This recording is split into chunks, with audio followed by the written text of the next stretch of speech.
Hello guys, അസ്സലാമു അലൈക്കും. ഇന്ന് രാവിലെ തന്നെ മുറ്റത്തേക്ക് ഇറങ്ങിയിരിക്കുന്ന ചോലും കൊണ്ട്. കാരണം ഇന്ന് നല്ല മഴ വരുന്നുണ്ട്. മഴ പെയ്യണേൻ്റെ ഇടയ്ക്ക് 4 വശം ഒന്ന് തൂത്ത് കയറാമെന്ന് വിചാരിച്ച് ഇറങ്ങിയതാണ്.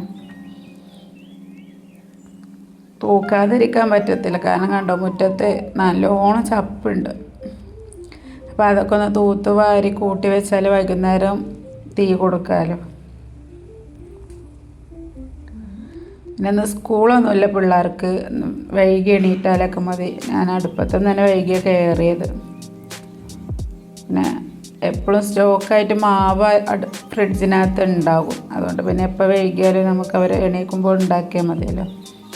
അങ്ങനെ ചോറിനുള്ള വെള്ളമൊക്കെ ഞാൻ അടുപ്പത്ത് വെച്ചിട്ടുണ്ടെന്ന്. പിന്നെ അതങ്ങ് റൈസ് കുക്കറിനകത്ത് ഇറക്കി വെച്ചാൽ ചോറ് അവിടെ കിടന്നാവും. അങ്ങനെ ചമ്മന്തിക്കുള്ള നാളികേരമൊക്കെ ഒന്ന് അരച്ചെടുക്കട്ടെ. പിന്നെ ഈ പാത്രത്തിൽ കാണുന്ന ഇല ചെമ്പരത്തിൻ്റെ ഇലയാണ്. അത് കറ്റാർ വാഴയുടെ ഇലയൊക്കെ ഞാൻ ആഴ്ചയിൽ ഒരു ദിവസം തേച്ച് കൊടുക്കാറുണ്ട് കുഞ്ഞുങ്ങളുടെ തലമുടി. അപ്പം ഇന്നത് തേക്കാമെന്ന് വിചാരിച്ച് 4 ഇല പിച്ചി കൊടുന്ന. ചായയുടെ വെള്ളമൊക്കെ നല്ലപോലെ തിളച്ചു കഴിഞ്ഞാൽ അവിടെ നമുക്ക് കറി ഉണ്ടാക്കുക. ചോറും തന്നെ അരിയൊക്കെ ഇട്ടുക്കണം, ഇനി പെട്ടെന്നാവും.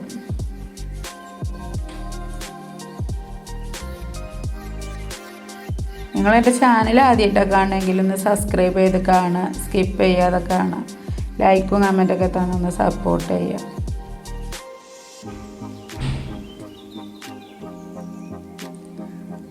അപ്പോൾ ഞാൻ അപ്പൊക്കെ ഒന്ന് ചുട്ടെടുക്കണുണ്ട്.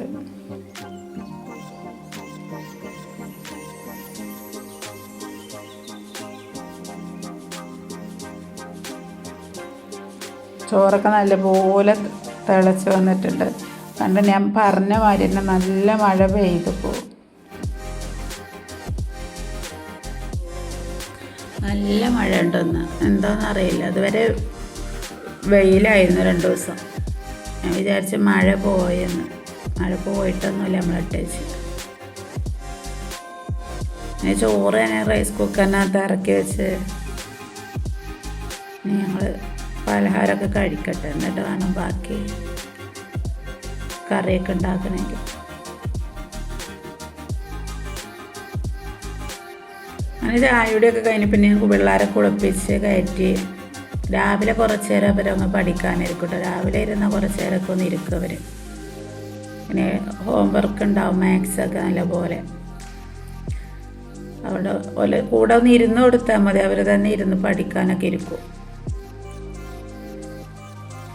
അങ്ങനെ കുറേ ജീരകപ്പൊടി, ഉലുവാപ്പൊടി, കുരുമുളക് ഇതെല്ലാം തീർന്നായിരുന്നു പൊടിച്ചത്. ഒക്കെ കറി വെക്കാൻ നേരത്ത് നോക്കുമ്പോൾ ഒന്നും കാണത്തില്ല. ഇതുവരെ ഒന്നും പൊടിച്ച് വെച്ചിട്ടില്ല, മടിയാണ് ചില സമയത്ത്. അങ്ങനെ പിന്നെ അതൊക്കെ ഒന്ന് പൊടിച്ച് വെച്ച് ബോട്ടിലാക്കി വെച്ച്. പിന്നെ ഈ ചീര ഉണ്ടല്ലോ, ഈ ചീര നിങ്ങളൊക്കെ കഴിക്കാറുണ്ടോ? ഇത് ഷുഗറുകാരൊക്കെ കഴിക്കുന്ന ചീരയെന്ന് പറയണേക്കാം. ഞാൻ ഇവിടെ വന്നിട്ടാണ് ഈ ചീര ആദ്യമായിട്ട് കാണുന്നത്. അങ്ങനെ ഞാൻ അത് ആദ്യം അരിഞ്ഞു കൊടുന്ന് അതൊന്ന് ആദ്യം ഒന്ന് വേവിച്ചെടുക്കണം തോന്നുന്നു. അതിൻ്റെ കറ എന്താ വിഷമാണ് തോന്നുന്നുണ്ട്. അങ്ങനെ അതൊക്കെ ഒന്ന് അരിഞ്ഞെടുത്തിട്ടുണ്ട്. പിന്നെ കുറച്ച് ചെറിയ മാങ്ങ ഉണ്ടായിരുന്നു, എന്നാൽ അതുകൊണ്ട് പുളിശ്ശേരിയും വെക്കാം, മാമ്പഴ പുളിശ്ശേരി.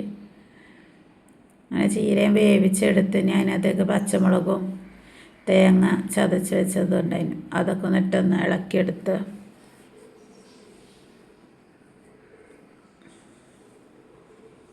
മാങ്ങ ഞാൻ അടുപ്പത്ത് വെച്ച് അതിന് നല്ലപോലെ ഒന്ന് കുറച്ച് മഞ്ഞൾപ്പൊടിയും മുളകും പൊടിയും ഒക്കെ ഇട്ട് ഒന്ന് നല്ലപോലെ ഒന്ന് തിളപ്പിച്ചെടുക്കണം. അതിനകത്തേക്ക് കുറച്ച് ശർക്കര ഇട്ടുകൊടുത്ത്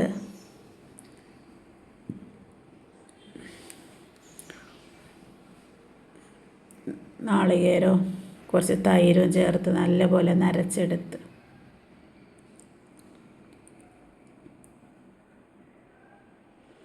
എൻ്റെ മൂത്ത മോൾക്ക് ഇത് ഭയങ്കര ഇഷ്ടമാണ് കേട്ടോ, ഈ മാങ്ങ. ഇത് നാടൻ മാങ്ങയല്ല, പക്ഷെ എന്നാൽ കുഞ്ഞു മാങ്ങയാണ്. മാമ്പഴ പുളിശ്ശേരിയൊക്കെ വെക്കാൻ പറ്റിയ മാങ്ങ. ലാസ്റ്റത്താണ് ഈ വർഷം നമുക്ക് ഇങ്ങനെ ഒരു മാങ്ങ കിട്ടത്തില്ല, കാരണം മാങ്ങ എല്ലാം പഴുത്തല്ലോ.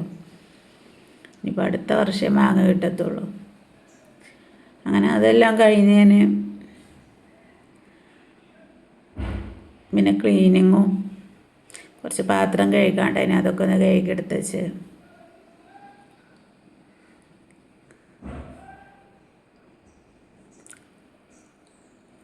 ഇനിയിപ്പോൾ അകൊക്കെ ഒന്ന് അടിച്ച് വാരി തൂത്ത് കുളിക്കാനുള്ള ജോലിയൊക്കെ ഇവിടെ കഴിഞ്ഞു.